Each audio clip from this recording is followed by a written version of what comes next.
Hello, and welcome to Sustainable Outlook, a podcast from global law firm K&L Gates, where we discuss the transactions, technologies, and trends in the sustainable economy. We hope you enjoy this discussion. Please reach out with suggested topics or guests, or questions about how we can work together to create a sustainable economy. Hello, and welcome to this special episode of Sustainable Outlook. I'm Elizabeth Crouse, partner at K&L Gates and co-lead of our global power practice. Today you've got me and only me, but in my capacity as a tax lawyer who has spent my entire career working with developers and investors in the tax equity space. I'm recording this on August 16, 2022, the day that President Joe Biden signed the Inflation Reduction Act. And let me tell you, this is a day for the record books. So we know that the IRA isn't the Build Back Better Act. But what is it, and who wins? At a high level, the IRA revolutionizes how the federal government incentivizes renewable electricity and fuels. Basically, what we've got here are some extensions of old rules, some new credits that look a lot like the old rules, and then we've got this whole new bucket of new rules that tie to greenhouse gas emissions. We've also got ways for tribes, local governments, electricity cooperatives, and tax-exempt organizations to participate in credit-incentivized projects. We've got credits for renewable fuels like hydrogen, renewable natural gas, and sustainable aviation fuel. And we've got this concept of bonus credits for projects that meet domestic content requirements and that are located on brownfields or in parts of the country that historically relied heavily on fossil fuels. We've also got a lot of new structure possibilities because of the direct pay and transferability provisions. And of course, many of you have probably heard about the wage and apprenticeship requirements that are needed in order to even get to the first step of maximizing credits. All of these things are in line with policy principles that we've seen from the federal government basically since President Biden came into office. And it's consistent with some of the goals around domestic production, domestic manufacturing, incentivizing the energy transition to ensure that we don't suffer the energy supply shocks that we've seen in parts of Europe and are anticipating this winter. So that's basically what the IRA is about. So who wins big, right? Solar and wind got extensions. First under the existing ITC and PTC rules, and later in a couple of years under these new rules that are tied to greenhouse gas emissions. But in solar and wind, the real winners are the owners of projects that have already begun construction or that can start construction before the 60th day after regulations for the new wage and apprenticeship rules are issued. Kind of complicated, just like everything about this bill. So when will that be? Probably soon. We don't know for sure. But the statute is fairly clear about what it wants to see in regulations, so we might get something fairly skinny, which means we might get it fairly soon. I'll be pleasantly surprised if this period before the regulations begin to apply lasts until the end of this year. Might be longer, might be shorter. We'll see. In solar and wind, there's also some winners with smaller projects, particularly things like community solar and rooftop solar. When those projects can be installed in conjunction with certain low-income communities, certain tribal areas, things along those lines. Again, broadly consistent with this administration's focus on environmental and energy justice. Hydrogen also is a big winner here. Hydrogen got a PTC, production tax credit, and an ITC, an investment tax credit. These rules incentivize the production of hydrogen with a very low CI, or carbon intensity score. Specifically, with hydrogen, what you want to get below is 0.45 kilograms of carbon dioxide equivalent per kilogram of hydrogen. Now, there are some credits for hydrogen with a higher score, higher CI score that is, but they drop off a cliff really quickly. Now, there are some questions here, though. There's a lot of measurements that have to be done. For example, the statute specifies that you need to use the GREET, that's GREET model, published by Argonne National Labs in order to measure the carbon intensity. It's not particularly clear, though, about whether or not the GREET model can change. Normally, it changes every year. It also doesn't say whether or not we have to use the national standard. There are state-specific and organization-specific GREAT standards also. These are big questions that have to be answered in order to determine whether any project will qualify and at what rate. And we note that the measurement for the new tax credits is different than under the Infrastructure Investment and Jobs Act, which was used to create many different spending programs, including the Hydrogen Hubs program that the federal government is also sponsoring. I note also here that the credit allows the hydrogen producer to, quote unquote, use the hydrogen. This is new. It's unusual for the production tax credit type of things. And it opens up a huge field for electrolytic ammonia and e-methane because the GREAT model stops running when you have hydrogen for the new tax credit.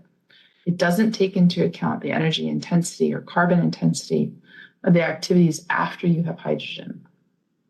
Renewable natural gas is also a big winner under the IRA. There's an ITC, an investment tax credit for facilities that begin construction before 2025 and are placed in service after 2022. Yeah, you heard that right. You can begin construction basically whenever you want, subject to whatever guidance we get from IRS. But you have to not place it in service until after 2022. Now, there are some folks in the industry who say you can just stop and not place things in service this year. My experience with the guidance has been that might be a somewhat dangerous approach, but there's a lot of room, there's a lot of gray area and room for maneuvering. Now, to qualify for the new ITC, the facility must convert biomass into a gas of not less than 52% methane, or concentrate the gas into a gas that's not less than 52% methane. Either way, fairly clear standards. The ITC is good for facilities that produce biogas for any purpose, not just transportation. But the PTC is for only transportation fuel. Now, this PTC, this production tax credit, would kick in for fuel sold from 2025 through 2027. And this is one of the new rules that's tied to GHG, or greenhouse gas emissions. So while the ITC is not tied to a GREAT model or a CI score, the PTC is. The other weird thing here is that, as far as I can tell, the ITC and the PTC don't appear to cancel each other out. So in other words, it appears that a facility could qualify for the ITC and the PTC. Now, both of the tax credits for renewable hydrogen gas have very short time periods, okay? That doesn't mean that we're going to hit those sunset dates and the credits are going to poof, go away. What it means is that the lobbying effort has already started. Carbon capture is also a pretty big winner here in a somewhat less exciting way. There are more credits, which is obviously very exciting. And there are also new credits specifically for direct air capture. But beyond that, we saw a lot of the same changes that we saw in other parts of the credit structures. There aren't any particular bells and whistles for carbon capture, I should say. Another really big winner here is tribes, okay? Many tribes in the United States have entered or are seriously considering entering the renewable electricity and fuels markets, but they've been stymied by the way that the tax credits and depreciation deductions are set up. Now, with the new direct pay rules, basically what that means is a tax-exempt organization or government or tribe or electricity cooperative actually can say, okay, I don't qualify for tax credits because I'm not taxable. But why can't I just get a check from Treasury? Now the direct pay rules say, ooh, you can get a check from Treasury, indeed. With these rules, the tribes that can get debt financing can now build projects all by themselves and get a check from the government when the facility has been placed in service. That's great. It's not a silver bullet. It's not a perfect picture. But there are a lot of details to work out, and depreciation deductions are still problematic. But there's also a lot of promise in this new law for tribes seeking energy sovereignty, or maybe more importantly, opportunities in the energy markets. Now, those are the big winners. We did okay out of this. Now, there are a lot of smaller categories here. Geothermal and biomass both got extended for ITC and PTC, and that's biomass to electricity. Hydro got some new credits also, some expanded credits, but the hydro markets are fairly limited. There are some unusual new narrow categories in some of the tax credits for things like dynamic glass, microgrid controllers. There are also some credits for EVs, electric vehicles, and fuel cell vehicles, which often run on natural gas or hydrogen.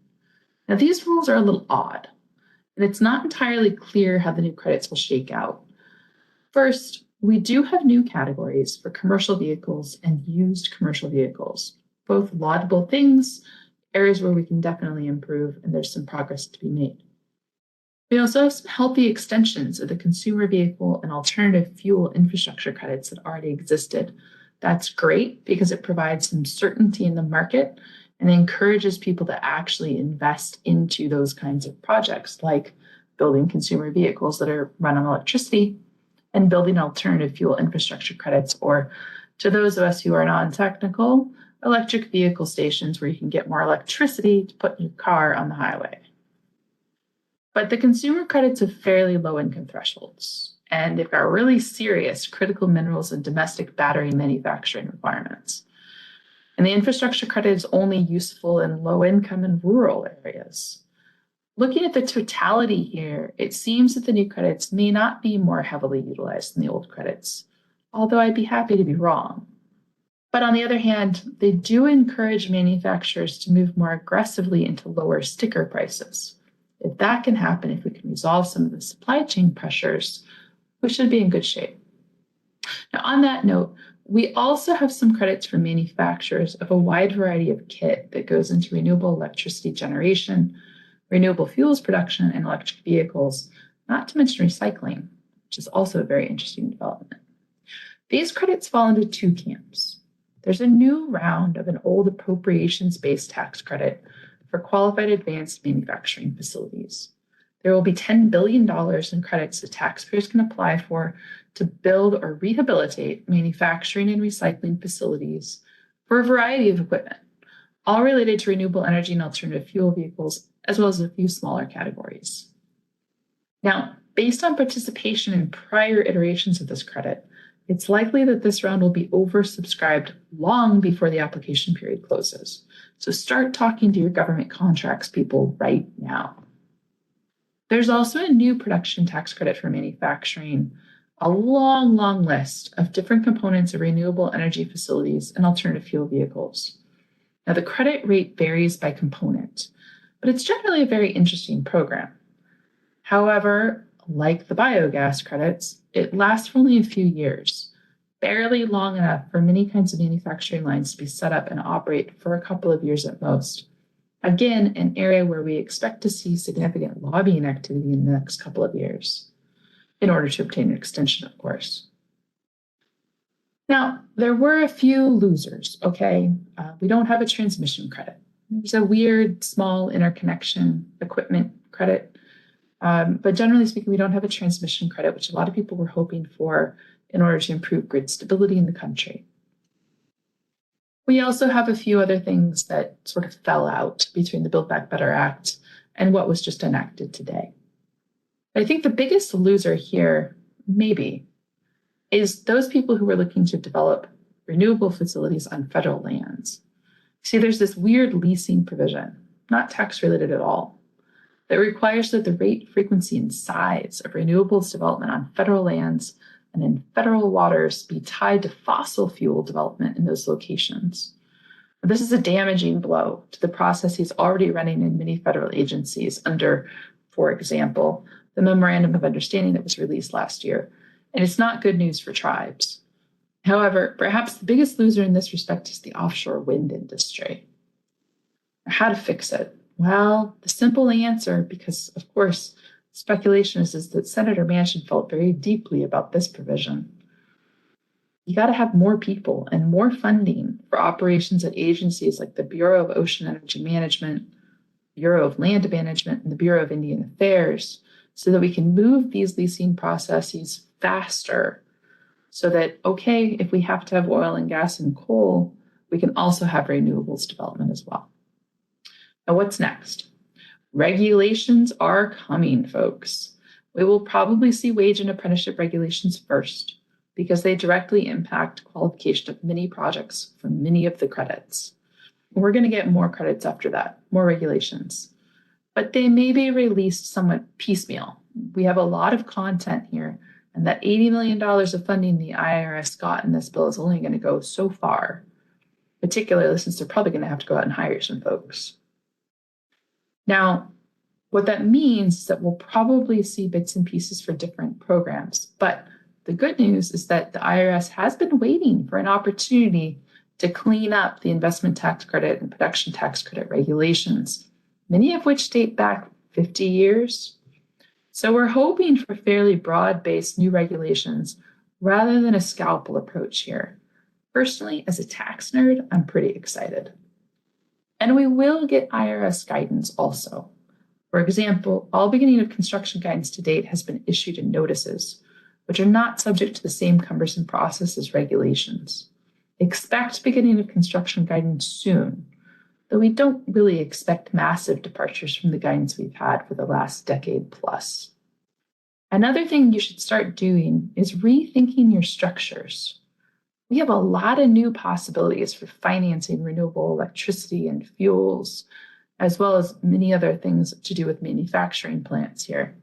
The things that motivate people haven't changed, but our tools to get things done have, and we have opportunities now to bring new, different people to the table. Thanks for joining me on this special episode of Sustainable Outlook. Hope I haven't put too many of you to sleep with all this tax talk. But in the meantime, please reach out to me at elizabeth.crouse@klgates.com for a copy of the summary we drafted of the tax provisions of the IRA, and to receive a copy of the updated one we're creating right now that includes the non-tax energy-related spending programs.